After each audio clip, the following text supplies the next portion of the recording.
Picture this scenario for a second. You are driving home from a party, your hands are just gripping the steering wheel, Mm.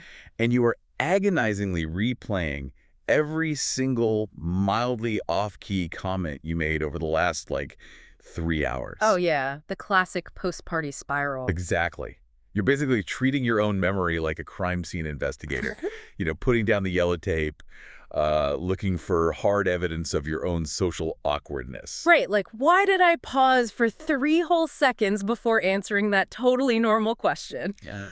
Or did I laugh a little too aggressively at that joke that wasn't actually, funny? Yeah. We have all worn that label, the socially awkward person. It's a massive, I mean, a really heavy label. People treat it like a fixed personality trait. Right, like you're just born with it. Yeah, as if you were born with flat feet or poor eyesight and Mhm. just a permanent inability to know what to do with your hands at a networking event. Which is the worst feeling. It really is.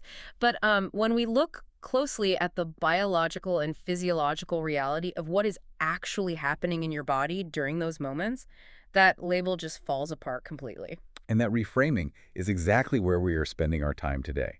The sources we're diving into propose this radical shift, that social awkwardness is not a character flaw. No, not at all. It isn't a personality type either. It is almost entirely a nervous system response that we have simply been misreading this whole time. We've been completely misinterpreting the data our bodies are giving us. Exactly. And by the end of this deep dive, you aren't going to get a list of empty behavioral hacks like, I don't know, tilt your head to show interest or whatever. Right, no forced eye contact rules here. Yeah, none of that. Yeah, You are right. going to get a biological map of your own body. So let's just look at the actual hardware first. Mechanically speaking, what is triggering this feeling we call awkwardness? Well, at a mechanical level, awkwardness is basically a physiological mismatch. Okay, a mismatch between what and what? It's a severe split between what your autonomic nervous system is experiencing, which is a state of perceived threat, and what your conscious mind is desperately trying to perform. Which is casual normalcy. Exactly. Just trying to act normal. Your deeper survival hardware is silently screaming that you are in danger, while your prefrontal cortex is trying to, smile and ask someone about their recent vacation to Florida. Right. The friction between those two competing internal states, that is where awkwardness physically lives. That friction, it really reminds me of trying to play a video game on a just terrible internet connection. Oh, yeah, like the lag. Yeah, exactly. Yeah. You have what gamers call high ping. You press the button to make your character jump, but the action doesn't actually render on the screen until a full second later. That is such a good analogy. Right, because timing dysregulation in a conversation feels identical to that. You laugh a beat too late, or you jump in to answer a question before someone has even finished their sentence. Yeah, and it's not that your social instincts are inherently bad. Your system is just suffering from latency. The computing power is, like, tied up. Exactly. The computing power of your brain is being eaten up by background threat detection. So your social inputs lag. The bandwidth is entirely consumed by this background security scan. So what's actually happening in the brain there? Well, when your amygdala, which is the brain's threat detector, when it senses danger, it literally reallocates resources. It shifts the power. Yes, it pulls blood flow and electrical activity away from the higher cognitive functions, and that includes the language centers. Wow. The sources refer to the result of this as language fragmentation. Language fragmentation. That sounds... I mean, I experience that all the time. You might have an incredibly insightful, really articulate thought form in your mind, but the moment you try to speak, the sentence comes out completely jumbled. Yes. Yeah. It feels like I've constructed this beautiful multi-story mansion of a thought in my head, and then I open my mouth and just hand the other person a pile of loose, unstacked bricks. A pile of bricks. That's exactly it. Because the transition from internal thought to spoken word requires a massive amount of neurological coordination. It's not just opening your mouth. No, not at all. Your brain has to sequence the words, assign the correct grammatical structure, and then send precise motor commands to your vocal cords, your tongue, your lips. That's a lot of computing power. It is. And when your nervous system shifts into a survival state, whether that's from anxiety or even extreme excitement, honestly, those expressive pathways get partially obstructed. So the sentence literally arrives missing its skeleton. Exactly. It has absolutely nothing to do with intelligence. Your hardware is just prioritizing survival over eloquence. Man, when I realize I just handed someone a pile of bricks, the natural instinct is to frantically try to fix it. Oh, of course. The backpedaling. Yeah. I overcompensate, which triggers more panic, which means even less bandwidth for the next sentence, and it just creates this complete downward spiral. A total cascade failure. Right. But if this bandwidth issue is caused by the body scanning for threats, I really want to know what the body actually thinks it is fighting off. Like, what is the threat? To map that out, we have to look at Stephen Porges's polyvagal theory. Okay. This is the biological framework for how our autonomic nervous system manages our interactions with the world. And polyvagal theory focuses heavily on the vagus nerve. The vagus nerve. Yeah, and this isn't just an abstract concept. It is the 10th cranial nerve. It's this massive physical network of fibers running from your brainstem, down through your face, your vocal cords, your heart, your lungs, and straight down into your gut. Oh, wow. So it is literally the physical wire connecting the feeling of my stomach dropping to the feeling of my throat tightening. Exactly. In fact, vagus actually means wandering in Latin because it just wanders through all these critical organs. That makes perfect sense. Right. So polyvagal theory outlines 3 specific, biologically distinct states that this nerve network regulates. The first one is the ventral vagal state. Yes. This is our system of social engagement. When you are safe, a myelinated pathway, which just means it has a biological insulation that allows signals to travel incredibly fast. It acts like a brake on your heart rate. Okay, so this is the target state for, like, a low-stakes dinner party. Exactly. In ventral vagal, your heart rate is calm. And because the vagus nerve connects to your facial muscles, your face is naturally expressive. You don't have to fake the smile. Right, it's just there. Your vocal cords are relaxed, which gives your voice natural warmth and variation in pitch. And fascinatingly, this blew my mind, even the muscles in your middle ear actually shift. Wait, really? Your ear muscles change? Yes, they physically shift to tune out low-frequency background noise and tune into the specific frequency of the human voice. That is wild. Your entire biological apparatus is optimized for connection. But the moment the threat detector goes off, that biological brake is released. Precisely. The system shifts into the second state, which is sympathetic activation. Okay, the classic fight or flight. You got it. The vagal brake comes right off the heart, pumping adrenaline and cortisol into your bloodstream. Your body is mobilizing to either battle a predator or sprint away from one. And a body preparing to fight a predator has absolute zero use for charming dinner table banter. None whatsoever. The physical changes make so much sense here then. Because you mentioned the vagus nerve controls facial muscles. In fight or flight, survival prioritizes gross motor function like running over the fine motor control needed for a subtle, polite smile. Exactly. The face just goes completely flat. The vocal cords tighten up too, right? Yeah. So the pitch of the voice shoots way up or it becomes totally monotone. Yeah, you lose all that natural melody in your voice. And remember, the middle ear muscles. Oh, do they shift back? They do. They shift back to scan the environment for low-frequency predator sounds rather than human speech. Wow. So you literally struggled to hear what the person in front of you is saying because your biology is listening for a threat in the bushes. Exactly. You are biologically tuned to hear a tiger, not a joke about accounting. And then, if the nervous system decides that fighting or fleeing just won't work, it drops into the third and most primitive state.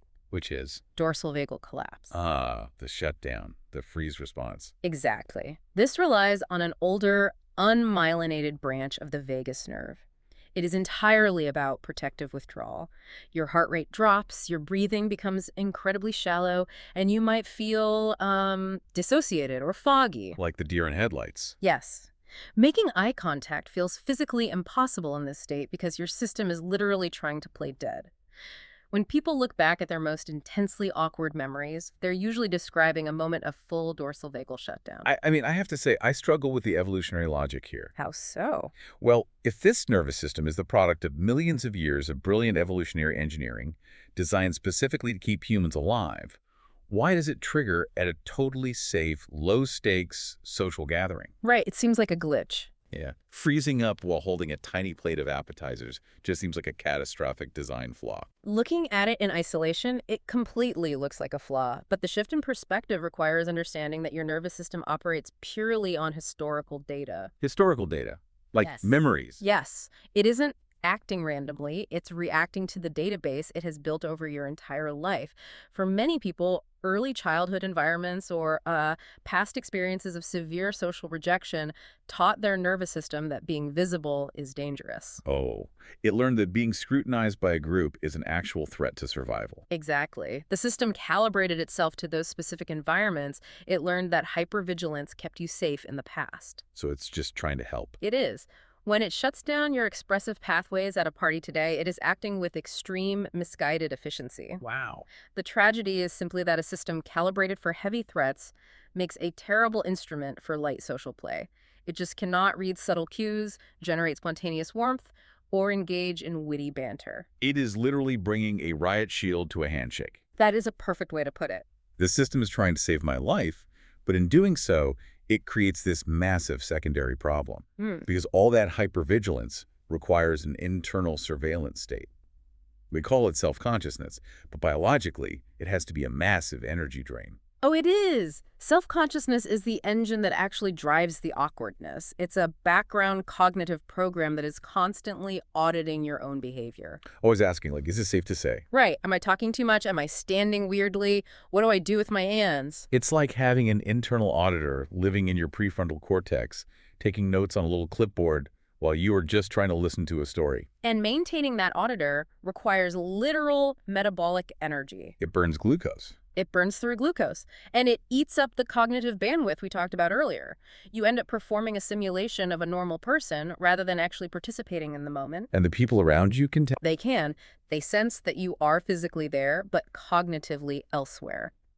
The self that is constantly being monitored by itself cannot be fully alive in the present moment. That is a hard biological limitation.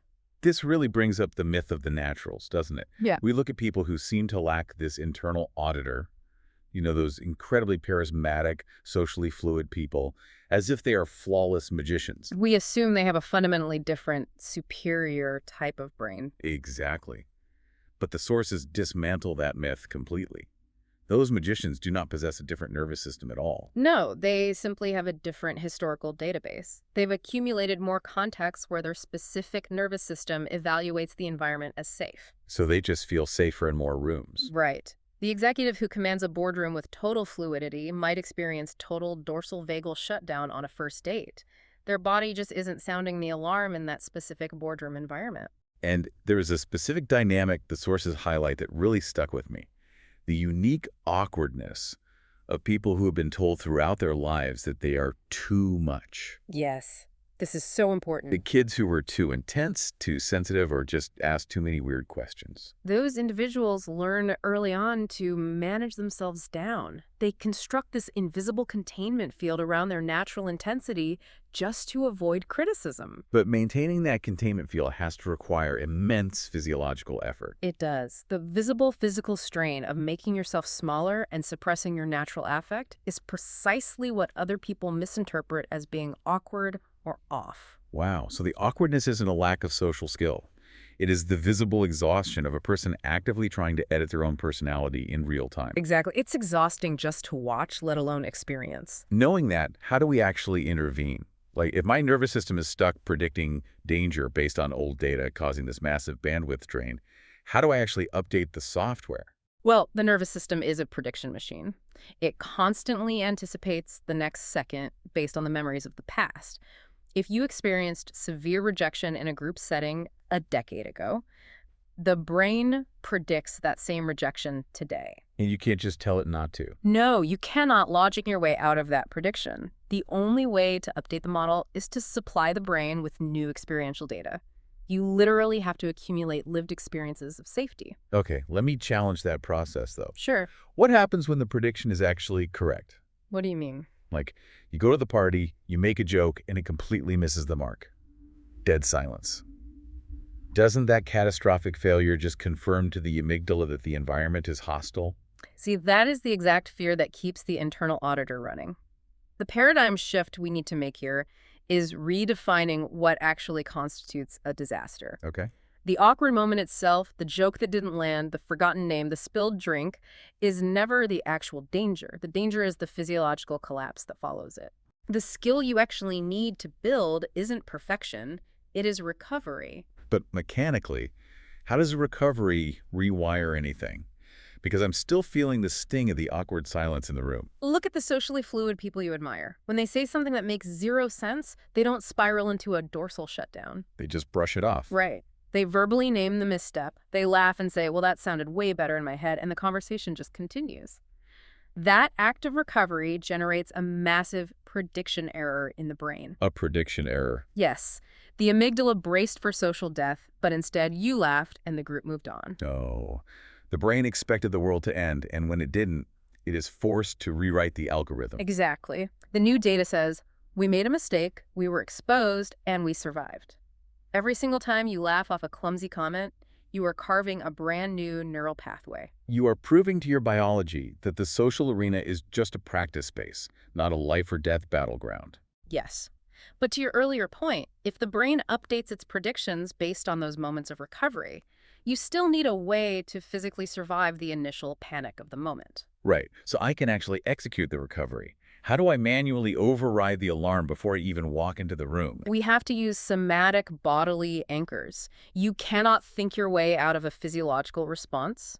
You have to speak the language of the nervous system. Which is physical sensation. Exactly. Before entering a high-stakes environment, you provide physical inputs that manually stimulate the ventral vagal state. This involves things like extended exhales, breathing in for 4 seconds and out for 6 seconds. Because the longer exhale biologically slows the heart rate. Right. It also involves pressing your feet into the ground to provide sensory feedback to the brain that you are physically supported. You know, the sources brought up voice work as a somatic anchor, too.